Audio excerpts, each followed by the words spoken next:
Hello दोस्तों, KLD classes में आप सभी का स्वागत है। आज हम बात करेंगे क्यों हटा नेपाल पीछे। जैसे यहाँ पे लिखा है कि Nepal postpone scheduled discussion on constitutional amendment to update map. जो अभी हाल ही में भारत सरकार ने भी एक नया नक्शा जारी किया था, आपको पता होगा कि नवंबर में। उसी तरह से नेपाल ने इसी साल 18 मई को एक नया नक्शा जारी किया, लेकिन उसे संसद में बिना पारित किए उसे नियम कानून नहीं बनाया जा सकता।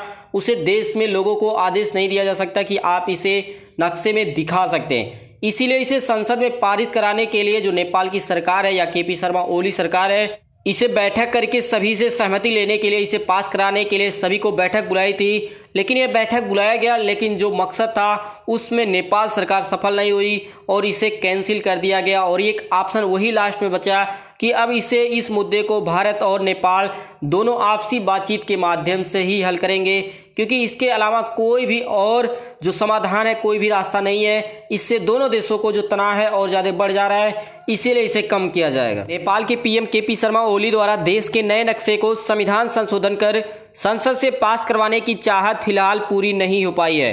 नेपाल देश के सत्तारूढ़ कम्युनिस्ट पार्टी भारत के कुछ क्षेत्रों जैसे कालापानी, लिम्पियाधुरा और लिपुलेख को नेपाल के नए राजनीतिक नक्शे में शामिल कर उसे संसद में पास करवाना चाह रही थी, जिसके लिए उसने बुधवार को, इसी बुधवार की बात है, जिसके लिए उसने बुधवार को संसद में एक प्रस्ताव रखने की तैयारी की थी और इसके लिए चर्चा भी निर्धारित की गई थी।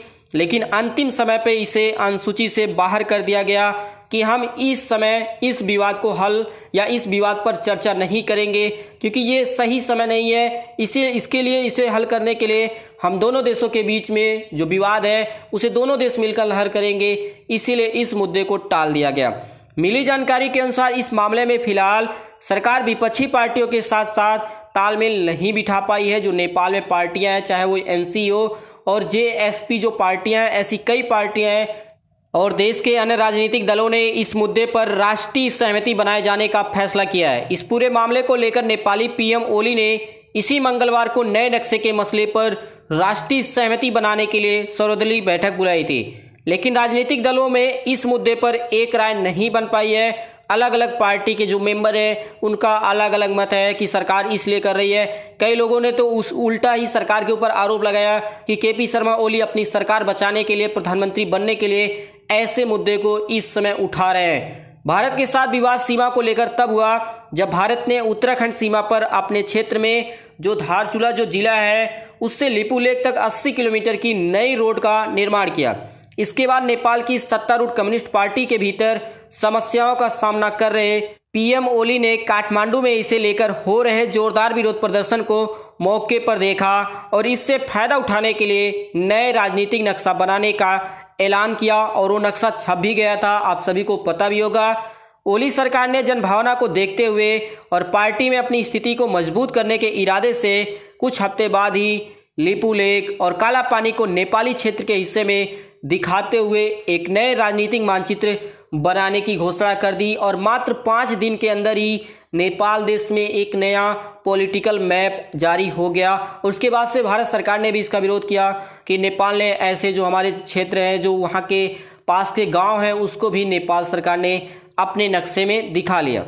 नेपाली कांग्रेस ने सर्वदलीय बैठक में मंगलवार शाम को ओली को इस बात की जानकारी दी गई कि इस मुद्दे पर उसे कुछ और समय अभी चाहिए। इसके बाद से माना जा रहा है कि अब भारत नेपाल के मध्य एक ही ऑप्शन बचा है इस विवाद को हल करने का, और वह वही ऑप्शन है आपका पहला, जिसके बारे में हमने इस वीडियो में बात किया। आप इस वीडियो को जाकर अभी भी केएलडी क्लासेस के यूट्यूब चैनल पर देख सकते हैं। मैं आपको वीडियो के नीचे जो डिस्क्रिप्शन बॉक्स होता है वहां पे ऊपर इसका लिंक दे दूंगा। आप इसमें समझ सकते हैं कि भारत और नेपाल के बीच में जो विवाद चल रहा है इस समय प्रेजेंट टाइम में, उसे हल करने के 4 ऐसे बेस्ट तरीके हैं, जिसमें से कोई भी एक तरीका अपनाकर भारत और नेपाल अपने मुद्दे को, अपना जो विवाद है उसको हल कर सकते हैं। तो ये पहला ऑप्शन उसमें था, आपसी बातचीत के माध्यम से, कि दोनों देशों के जो विदेश सचिव के स्तर के लोग होते हैं, अधिकारी होते हैं, वो आपस में बात करके इस मुद्दे को हल कर सकते हैं। अब यहाँ पे ये भी प्रश्न बनता है कि क्यों नहीं हुआ पास। जो संशोधन है जो ये पास करने के लिए बात किया गया था कि हम इसमें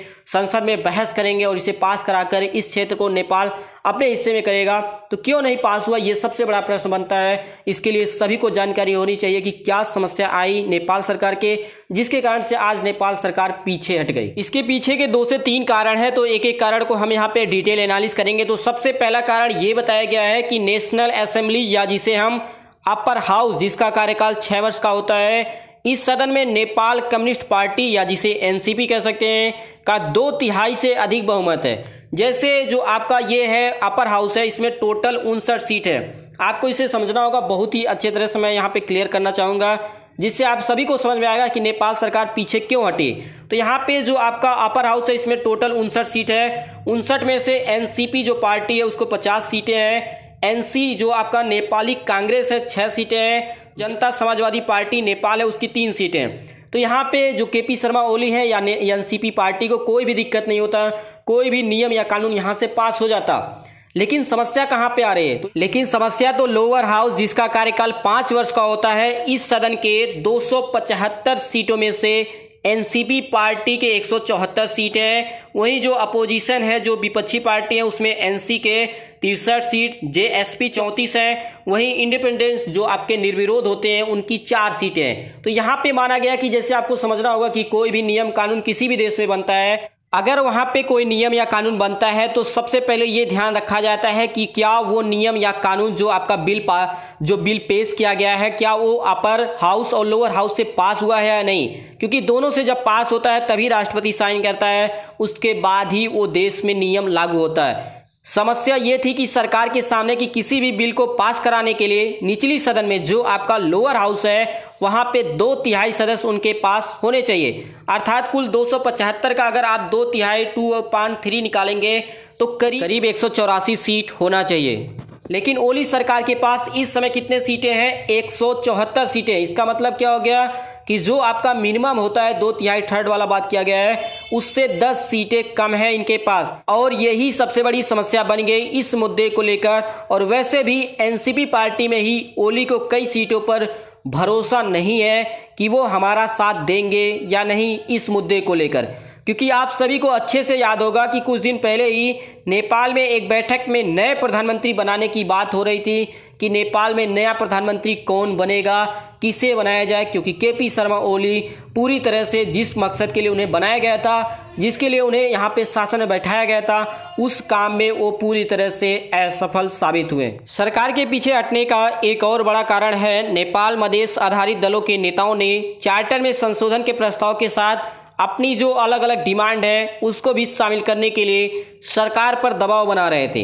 इसी प्रकार जनता समाजवादी पार्टी के एक वरिष्ठ नेता, उन्होंने कहा कि हमारे नाम को सार्वजनिक ना किया जाए, ने कहा कि हम चाहते हैं कि लंबे समय से चली आ रही हमारी मांगों पर भी ध्यान दिया जाए। लेकिन अब तक सरकार की ओर से कोई सटीक जवाब नहीं मिला।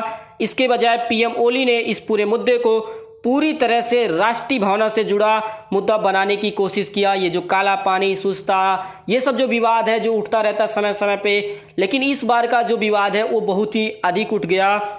इस बात को लेकर सत्ताधारी पार्टी के ओली और पुष्प कमल दहल ने सभी से आग्रह किया कि वो राष्ट्रीय मुद्दों के साथ साथ क्षेत्रीय मुद्दे और राजनीतिक मुद्दे को एक साथ ना मिलाएं। उनके जो भी समस्या है उसको हम बाद में हल करेंगे, लेकिन ये जो राष्ट्रीय मुद्दा है जो भारत और नेपाल के बीच में जमीनी विवाद को लेकर चल रहा है, सबसे पहले इसको हल किया जाए।